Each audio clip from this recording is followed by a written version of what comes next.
As some of you know, when Animaniacs was in production, I was quite a well-known fan online, and I was privy to a lot of information that at the time I couldn't repeat. But now, 20 years later, water under the bridge.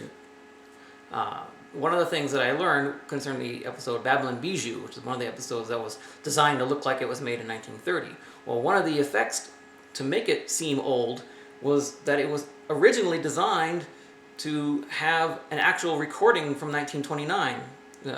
The animation was intended to be set to this original recording of a Jill Earl Morton song, You Oughta See My Gal. Unfortunately, the animation that they got back from overseas, from Tokyo Movie Shinsha, didn't they didn't follow the timing sheets correctly. Yes, even the mighty TMS, the overseas animation studios aren't used to animating to music, having to be so precise, particularly comedy. So what they did was Richard Stone created a new version of that song, which ended up being the soundtrack of that episode. But it detracts a little bit from the effect, like I said, to make the cartoon sound like it was from the 30s, having an actual cartoon or an actual audio recording from 1929. So I thought it'd be fun to take that original recording and stick it on the animation so we can see where the action did match up and where it didn't. The song is actually 30 seconds shorter than the cartoon. So I can only imagine that the idea was to repeat the first section of the music, which is what I've done here. One of the coolest things that you'll find here is there's a pop in the original recording from 1929. Just an audible pop, as a lot of old records would have.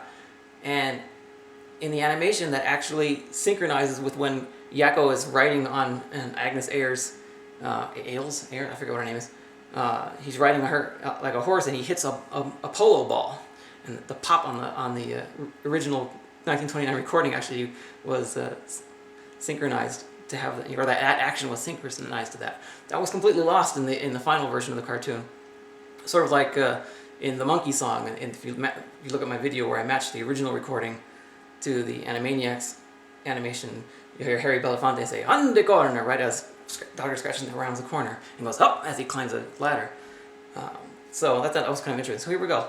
Have a listen and have a watch to Babblin Bijou with an actual 1929 recording to which it was intended to be synchronized, only the animation didn't quite match up.